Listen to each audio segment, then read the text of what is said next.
오늘 우리가 함께 나눌 하나님의 말씀 같이 보도록 하겠습니다. 우리가 함께 나눌 하나님의 말씀은 에베소서 3장 14절에서부터 21절까지 말씀 가지고 오늘 함께 나누겠습니다. 에베소서 3장 14절에서 21절까지 말씀입니다.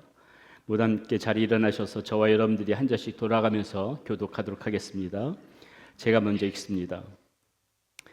이러므로 내가 하늘과 땅에 있는 각 족속에게 이름을 주신 아버지 앞에 무릎을 꿇고 비노니 그의 영광의 풍성함을 따라 그의 성령으로 말미암아 너희 속사람의 능력으로 강건하게 하시오며 믿음으로 말미암아 그리스도께서 너희 마음에 계시게 하시었고 너희가 사랑 가운데서 뿌리가 박히고 터가 굳어져서 능히 모든 성도와 함께 지식에 넘치는 그리스도의 사랑을 알고 그 너비와 길이와 높이와 깊이가 어떠함을 깨달아 하나님의 모든 충만하신 것으로 너에게 충만하게 하시기를 구하노라. 우리 가운데서 역사하시는 능력대로 우리가 구하거나 생각하는 모든 것에 더 넘치도록 능히 하실 이에게 교회 안에서와 그리스도 예수 안에서 영광이 대대로 영원 무궁하기를 원하노라. 아멘. 자리에 앉으시겠습니다. 기도합니다. 살아계신 아버지 하나님 감사합니다. 이 시간에 오늘도 말씀 가운데서 우리에게 주시는 말씀 가운데서 우리의 모습을 비춰보며 주님 앞에서 바르게 살아갈 수 있는 하나님의 복된 성도들이 모두 될 수 있기를 소원합니다. 하나님 주께서 은혜 베풀어 주시사 깨닫게 하여 주시고 알게 하여 주시고 믿게 하여 주시옵소서. 하나님 앞에 예물 올려드립니다. 이 예물이 쓰여지는 곳마다 주의 영광 드러나게 하여 주시고 우리 사랑하는 성도님들 주의 은혜 가운데 때를 따라 돕는 은혜 가운데 살아갈 수 있는 복된 성도님들이 되어지게 하여 주시옵소서. 예수님 이름으로 감사하며 기도드렸습니다. 아멘. 오늘 우리가 함께 나눌 말씀은 바울의 멋진 중보 기도에 관한 그런 내용입니다. 그 말씀 가지고 함께 나누겠는데요. 그리스도인에게 기도는 필수입니다. 우리가 신앙생활 중에서 가장 쉽게 할 수 있는 행위 중에 하나가 바로 기도이죠. 누구든지 그리고 어느 곳에서든지 또 격식도 필요 없고 그렇게 할 수 있는 것이 기도입니다. 그러면서도 또한 어려운 것이 기도입니다. 기도를 하는 것이 어렵다는 것이 아니라 우리가 살아가면서 의외로 잘 하지 않는 것이 기도기 때문에 어렵다고 말씀드리는 것입니다. 기도를 하는 것이 왜 이렇게 어려울까 생각해 봤습니다. 제가 생각하는 이유는 이렇습니다. 기도가 습관이 되지 않았기 때문에 그렇다. 기도가 습관이 되지 않았기 때문에 어려운 겁니다. 많은 그리스도인들이 기도에 대해 착각하는 것 중에 하나가 무엇이냐면은 기도는 무슨 일이 있을 때, 다시 말해서 기도해야만 해야 할 어떤 특별한 이유가 있을 때 기도해야 한다고 생각합니다. 그러니 어느새 기도한다는 것 자체가 거창하게 다가옵니다. 마치 기도하는 것이 무슨 의식을 치르는 것이냐 그렇게 대단한 그러한 행위처럼 여겨집니다. 그런데 어떤 문제가 생겼을 적에 잠시 기도하다가 또 어느 순간부터는 그 문제가 조금 사라지고 괜찮아진다 싶으면 다시 일상으로 돌아와 기도 없이 하루하루를 살아가는 것이 패턴이 되어져 버리더라는 것이죠. 그러니 기도는 하나님과 깊은 교제를 위해서 필요한 것이 아니라 마치 나의 소원 창구로 전락해버린 것처럼 그렇게 기도가 되어져 버렸습니다. 제가 그동안 목회를 하면서 수많은 성도님들을 보면서 제가 깨달은 것이 하나 있습니다. 절박한 문제가 있다고 해서 우리의 능력으로 해결할 수 없는 문제가 내 앞에 닥쳤다고 해서 모두 다 열심히 기도하는 것은 아니다라는 것입니다. 물론 안 한다고 할 수는 없을 것입니다. 보이지 않는 곳에 나름대로 열심히 기도한다고 말씀하실 수 있을 것입니다. 그런데 제가 본 많은 성도님들은 문제가 길어지면 기도도 같이 지쳐버리더라고요. 그래서 문제가 길어지면 기도하는 시간이 점점 줄어들다가 나중에는 그 문제가 있음에도 기도를 안 하는 것을 볼 수가 있었습니다. 수많은 성도님들이 제가 본 목격한 바에 의하면 그렇더라는 것이에요. 그러면서 생각해 보게 된 것이 그렇다면 도대체 기도를 꾸준히 하시는 성도님들도 교회는 분명히 계시는데 이 기도를 꾸준히 하시는 성도님들의 특징은 무엇인가 생각해 봤습니다. 문제가 있으나 없으나 한결같이 언제나 기도의 자리를 지키면서 열심히 기도하시는 이 성도님들의 힘은 도대체 어디서 나오는 것일까 생각해 봤습니다. 그것이 바로 앞서 말씀드린 습관이라는 것이에요. 습관. 기도는 결국 몸으로 습관이 되어져 버린 분들이 꾸준히 하게 되어져 있습니다. 기도할 시간이 없어서가 아닙니다. 습관이 안 되어져 있기 때문에 기도를 못하는 것입니다. 말씀도 마찬가지죠. 한 권의 성경을 통독한다는 거 결코 쉬운 일 아닙니다. 작심하고 성경을 읽어야지 결심해서 어떻게 한 번, 두 번 정도는 통독할 수 있겠지만은 3번, 4번 평생을 살아가면서 그 이상 성경을 통독하시는 분들은 성경을 읽는 것을 습관으로 삼은 분들만이 그렇게 하더라는 것이에요. 이렇듯이 절박한 문제 앞에서도 기도의 불이 쉽게 꺼지는 것은 습관이 안 되어져서 그런 것이에요. 그러니 내가 정말 기도하는 사람이 되고 싶다 이렇게 생각하시는 분들은 우선은 짧게라도 반드시 기도하는 습관을 먼저 익히는 것이 중요합니다. 우리가 잘 알고 있는 예수님의 기도 방법이 무엇이었어요? 누가복음 22장 39절 말씀에 보면 이렇게 기록되어 있음을 보게 됩니다. 예수께서 나가사 습관을 따라 감람산에 가시매 제자들도 따라가더니, 예수님께서도 습관에 따라 기도하셨다고 말씀하고 있어요. 습관이 되셨다는 것입니다. 베드로와 요한이 성전에 들어가다 안진뱅이를 일으킨 사건 여러분 잘 아실 것입니다. 그때 성경에서는 뭐라고 말씀하고 있습니까? 그들이 제9시 기도 시간에 성전에 들어가다가 일으켰다고 말씀하고 있습니다. 베드로와 요한은 그 시간에 기도하러 가는 것이 습관이 되어져 있었던 사람들이란 것이에요. 이와 같이 우리가 기도하는 사람이 되기 위해서는 기도를 반드시 이렇게 습관으로 삼아야만 합니다. 또 하나 이 기도에 있어서 중요한 것이 있는데요. 그것은 무엇인가? 오래 기도하는 것이에요. 여러분 이거를 굉장히 중요하게 생각해야 돼요. 여러분 기도 오래 하는 기도를 습관으로 들여야 합니다. 기도를 오래 하는 사람들이 결국은 하나님과 깊은 교제를 나누게 되어 있습니다. 기도를 오래 하는 사람들이 하나님의 마음을 더 빨리 깨닫고 하나님의 뜻을 깨닫고 하나님의 말씀을 들을 확률이 훨씬 더 많습니다. 기도의 잔이 넘치기 때문에 그렇습니다. 하나님께서 부어주시는 은혜를 더 오래 기도할 때 더 풍성하게 받게 되어지는 것은 너무나도 당연한 것입니다. 오늘날 많은 그리스도인들이 기도는 하되 자꾸 기도의 얕은 물가에서만 있다가 그냥 나오는 것을 볼 수가 있습니다. 기도의 깊은 곳까지 들어가서 모든 시름, 걱정들이 거두어지는 그러한 평안함의 그 지경까지 가야 되고 그 가운데서 샘물처럼 흘러 들어오는 이 하나님께서 부어주시는 은혜의 생수를 맛봐야 되는데 그 은혜의 생수를 맛보기도 전에 자리에서 일어나 버립니다. 그 기도의 깊은 맛을 보지 못하니 알지 못하니 기도가 어려워지는 것입니다. 기도가 하기 싫어지는 것입니다. 그런 면에서 이 사무엘의 어머니 한나가 했던 기도가 우리에겐 참 교훈이 되어집니다. 자식이 없어 애통해하던 한나가 어떻게 기도했는지를 성경이 이렇게 말씀해 주고 있습니다. 한나가 마음이 괴로워서 여호와께 기도하고 통곡하며 서원하여 이르되 만군의 여호와여 만일 주의 여종을 잊지 아니하시고 주의 여종에게 아들을 주시면 내가 그의 평생에 그를 여호와께 드리고 삭도를 그의 머리에 대지 아니하겠나이다. 그가 여호와 앞에 오래 기도하는 동안에 엘리가 그의 입을 주목한지요. 이렇게 말씀이 나와 있습니다. 자, 그럼 우리가 어떻게 오래 기도할 수 있을까요? 마찬가지로 습관에서부터 시작해야 되는 거예요.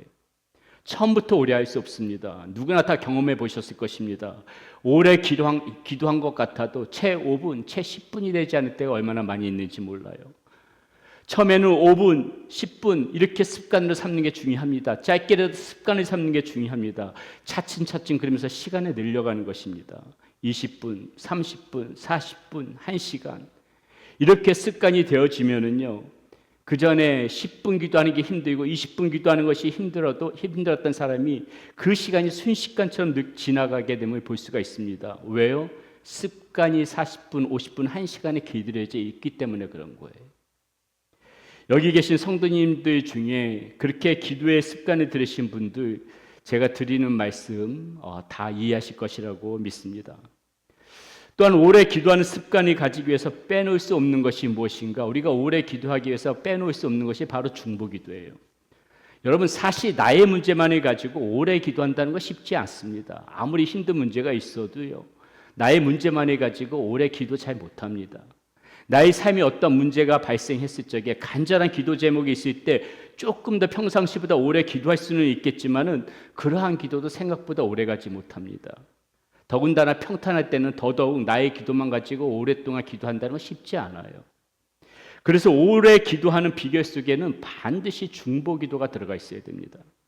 나의 기도와 그리고 중보기도, 그리고 하나님께서 나에게 뭐라고 말씀하시는가, 하나님의 마음을 깨닫고 하나님의 말씀을 듣고자 잠잠히 기다리고 듣는 시간까지 포함하면은 기도는 자연스럽게 오래 되어질 수밖에 없어요. 오래 할 수밖에 없어요. 그러니 여러분, 새벽기도, 금요 성령 집회 제발 좀 나오세요. 이번 주는 말고요. 이번 주 말고 제발 좀 여러분 나오세요. 새벽기도는 이유가 있어서 못 나온다 할지라도 금요 성령 집회는 나와서 기도해야 할 거 아닙니까? 왜 이렇게 기도들 안 하세요? 다 습관이 안 돼서 그런 거예요. 제가 볼 땐 그렇습니다. 습관이 안 되어져서. 습관이 되어지면 그 시간이 되면 나도 모르게요. 몸이 따라가요. 몸이 따라가요. 습관이 되어 있는 사람은 어느새 정신 차려 보면 몸이 교회에 와 있게 되어져요. 바울의 중보기도 내용을 다루려다가 갑자기 여기까지 와버렸습니다. 오늘 본문 14절 15절에서 바울은 이런 말씀으로 포문을 엽니다. 이러므로 내가 하늘과 땅에 있는 각 족속에게 이름을 주신 아버지 앞에 무릎을 꿇고 비노니, 무릎을 꿇고 빕니다 하고 지금 바울은 말씀하고 있죠. 자, 이 무릎을 꿇고 기도한다는 거 사실은 그 유대인들조차도 이것은 자신의 기도 방식이 아니었습니다. 유대인들은 대체적으로요 선자세로 기도했습니다. 구약 시대의 아브라함이나 솔로몬 혹은 신약 시대에서 대부분의 유대인들도 다 서서 기도했어요. 하지만 예외의 경우도 있었는데 정말 아주 간절하게 기도하는 경우에는 무릎을 꿇는 자세를 다 취했습니다. 엘리야는 어떻게 했습니까? 비가 오기를 간구하면서 무릎을 꿇고 그 무릎 사이에다 얼굴을 묻었다고 그렇게 성경에는 말씀하고 있습니다. 에스라는 바벨론에서 돌아온 이스라엘 백성들이 일방 여인들과 결혼하고 있는 그런 일들을 보면서 하나님 앞에 회개하면서 무릎을 꿇고 하늘에 향해 손을 들고 기도하였다고 나와 있습니다. 예수님께서도 십자가를 지시기 전날 밤 겟세마네 동산에서 기도하실 때 무릎을 꿇고 얼굴을 땅에 대고 기도하셨다고 성경에는 나와 있습니다. 따라서 지금 오늘 말씀, 이 바울이 무릎을 꿇었다는 것은 에베소 교인들을 향한 그의 기도가 매우 간절했던 것을 의미합니다.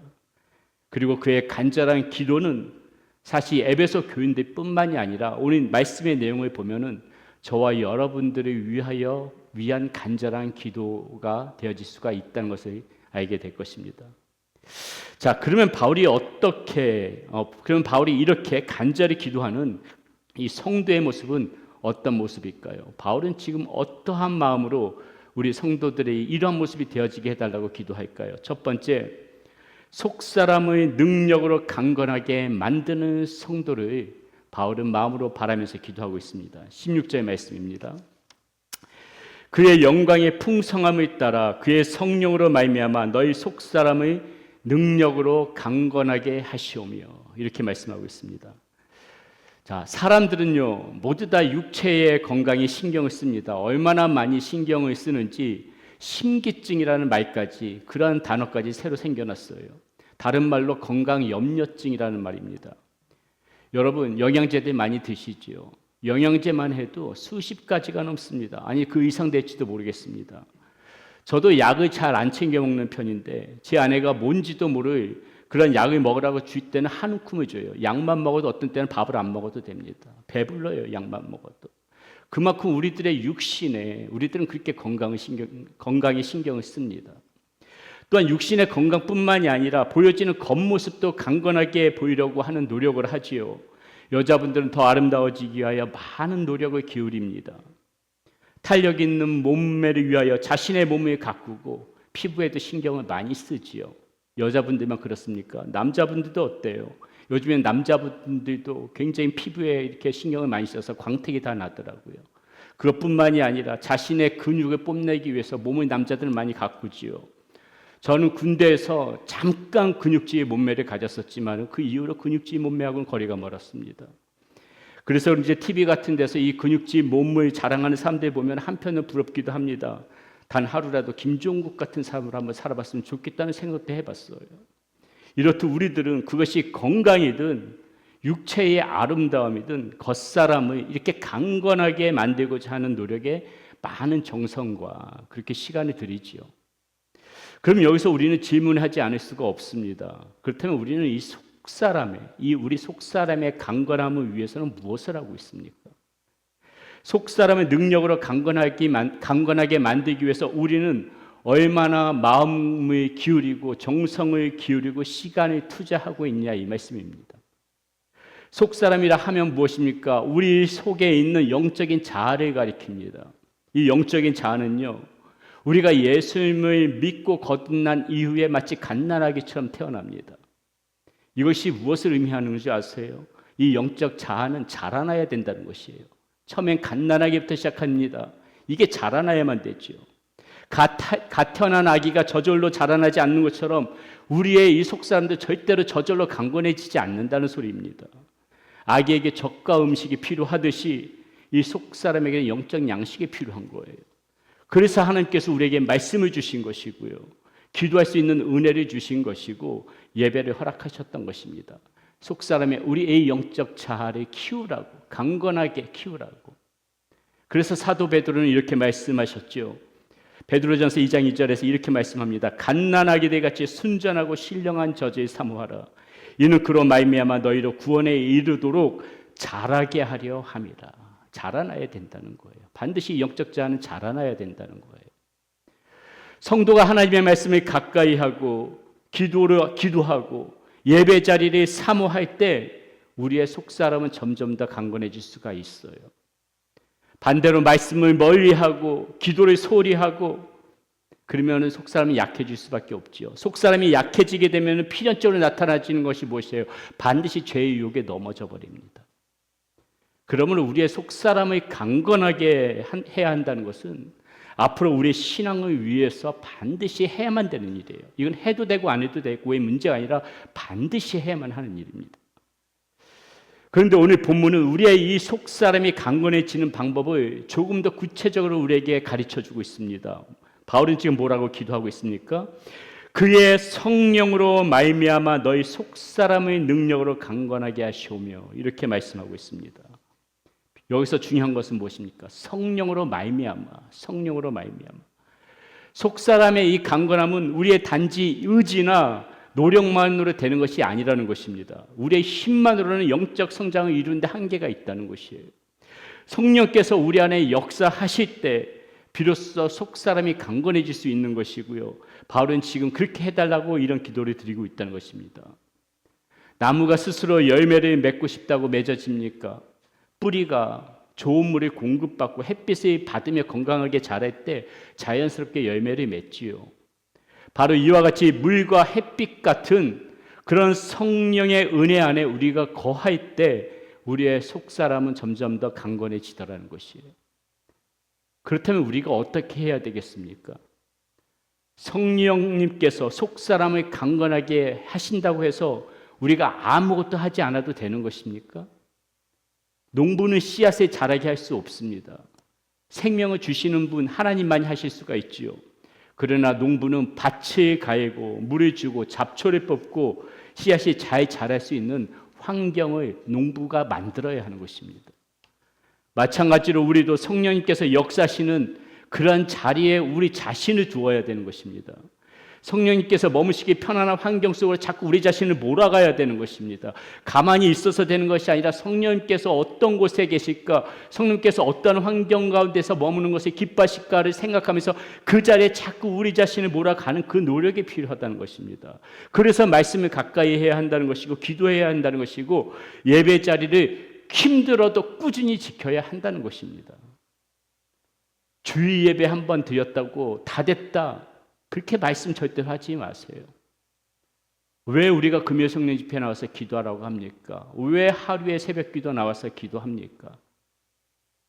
성령님께서 계시는 자리로 자꾸 우리 자신을 몰아가야 되는 거예요. 몰아가야 되는 거예요. 기뻐하시는 자리, 예배의 자리에 성령님께서 계시지 않겠습니까? 기도의 자리에 성령님 계시지 않겠습니까? 찬양의 자리에 성령님께서 계시지 않겠습니까? 우리가 우리의 의지로 집에서 그렇게 시간을 투자해 가면서 하나님 앞에 찬양하고 기도합니까? 그러니까 교회가 금요 성령 집회도 준비하고 새벽 기도도 준비하면서 다 와서 일주일에 주일만 나오는 것이 아니라 주중에라도 나와서 그렇게 성령님이 계신 자리에 좀 머물라고 자리를 마련하고 함께하는 거 아니겠습니까? 그런 자리에 꾸준히 머물 때 성령님께서 역사하시는 것이고 그로 인하여 우리 속사람도 강건해지는 거예요. 우리의 속사람이 자꾸 병들어 가는데도 왜 그 성령께서 머무시는 자리를 자꾸 피하냔 말입니다. 겉사람은 시간이 지나면 쇠약해질 수밖에 없습니다. 젊음도 영원하지 않습니다. 건강도 영원하지 않습니다. 그러나 속사람은 날로 새로워질 수 있어요. 나이하고 상관없어요. 몸이 쇠퇴진다고 해서 우리의 영까지도 쇠퇴진하여 전혀 상관없어요. 몸은 쇠퇴해져도 우리의 영은 새파란 젊은이처럼 펄펄 그렇게 끌어올릴 수 있는 게 영이에요. 바울은 고린도전서 4장 16절에서 이렇게 말씀하죠. 그러므로 우리가 낙심하지 아니하노니 우리의 겉사람은 나이가 지나 우리의 속사람은 날로 새로워지도다. 날로 새로워지도다. 아멘. 겉사람이 나이가 지는 건 어쩔 수 없어요. 우리의 힘으로 어쩔 수 없어요. 그건 자연적인 순리입니다. 그런데 여러분 속사람은 어린아이처럼 날로 새로워질 수가 있는 게 속사람이에요.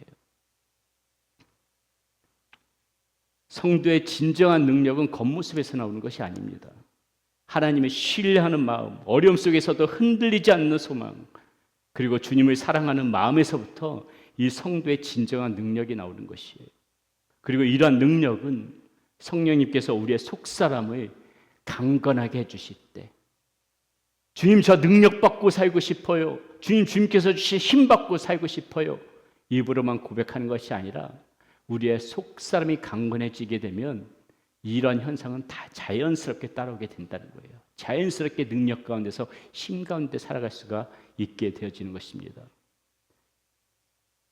반드시 우리의 속사람을 강건하게 해서 하나님의 능력 가운데서 주께서 주시는 힘 가운데서 살아가신 여러분들이 되시기를 바라겠습니다. 두 번째, 바울은 우리의 모습이 어떤 모습이 되어지게 해달라고 기도하냐면요, 사랑 가운데서 뿌리가 박히고 터가 굳어지는 성도가 되어지게 해달라고 기도합니다. 17절의 말씀입니다. 믿음으로 말미암아 그리스도께서 너희 마음에 계시게 하시옵고 너희가 사랑 가운데서 뿌리가 박히고 터가 굳어져서. 아멘.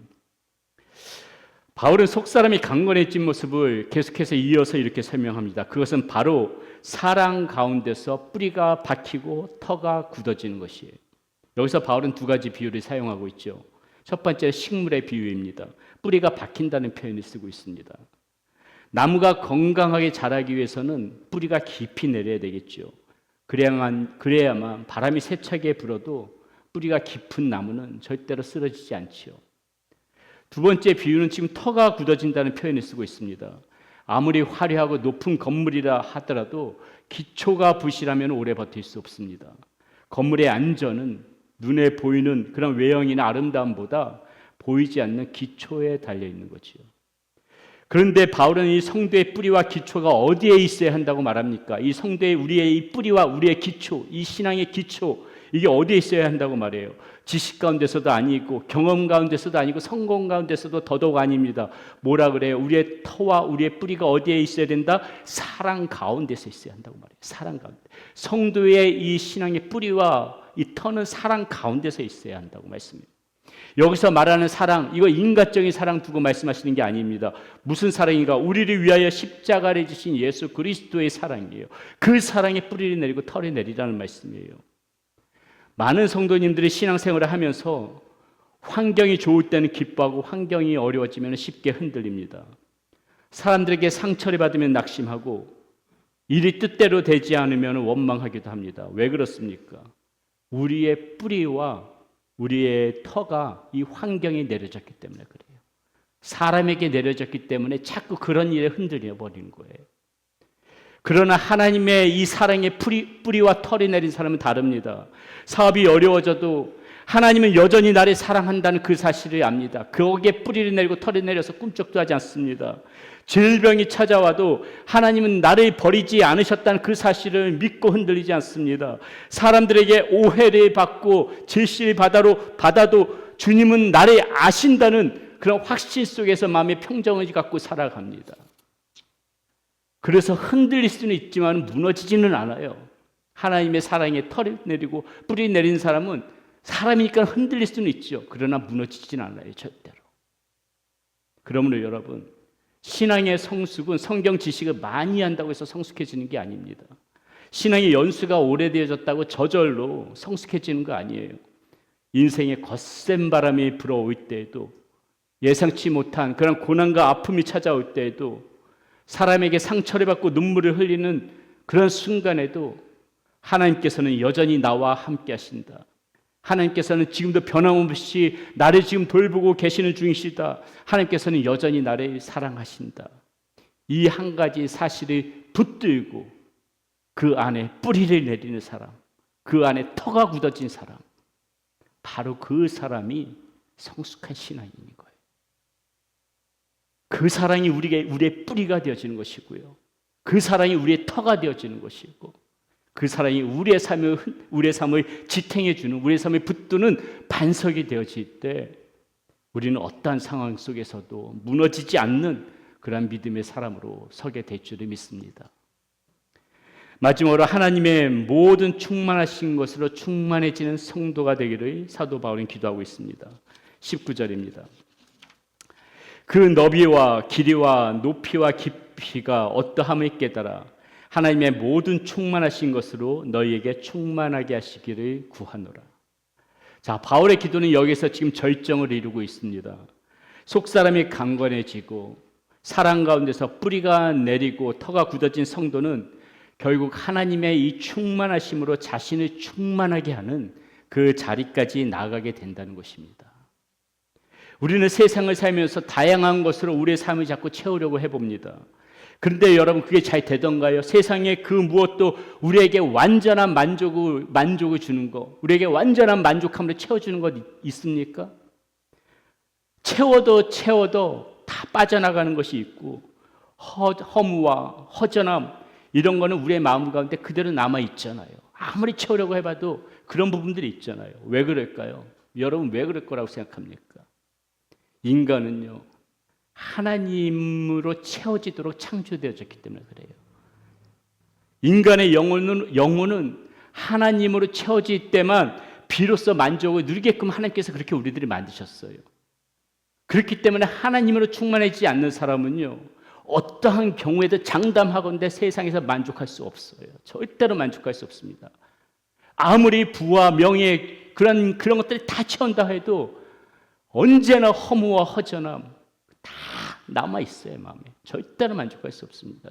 충만해지지 않아요. 하나님께서 우리를 그렇게 만드셨기 때문에 그래요. 오직 하나님께서 주시는 그 하나님으로 채워질 때만 우리의 영혼은 만족해질 수가 있는 거예요. 예전에 달마야 노이자라는 영화, 한국 영화인데 영화를 본 적이 있습니다. 좀 오래된 영화인데요. 한 무리의 깡패 집단이 다른 깡패 집단과 파벌 싸움을 하다가 산속에 있는 절로 도망가요. 그 절에 있는 스님들은 이 깡패 집단이 오니까는 그 깡패들이 내보내려고 하고 이 깡패들은 안 나가려고 버팁니다. 그때 주지 스님이 한 가지 제안을 해요. 뭐라고 제안을 하냐? 깨진 항아리를 갖다 놓으면서, 깨진 항아리 2개를 갖다 놓으면서 이 깨진 항아리에다가 물을 먼저 채우는 사람이 이기는 쪽으로 하겠다. 만약에 깡패들이 이 깨진 항아리에 물을 먼저 채우면 너희들이 절에 있어도 좋고, 만약에 스님들이 먼저 이 깨진 항아리에 물을 채우면 깡패 너희들이 나가야 된다. 부지런히 옆에 있는 그 개울가에 가가지고 물을 가져다가 그 깨진 항아리에다가 물을 채우려고 노력을 합니다. 근데 그게 채워지나요? 물이 부면 불수록 다 새어나갔죠. 깨진 항아리인데.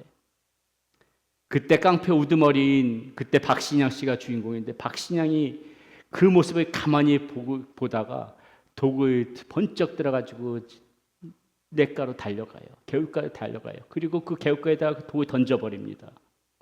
그 깨진 항아리가 물속에 서서히 잠기면서 항아리는 어느새 물로 가득 채워지지요.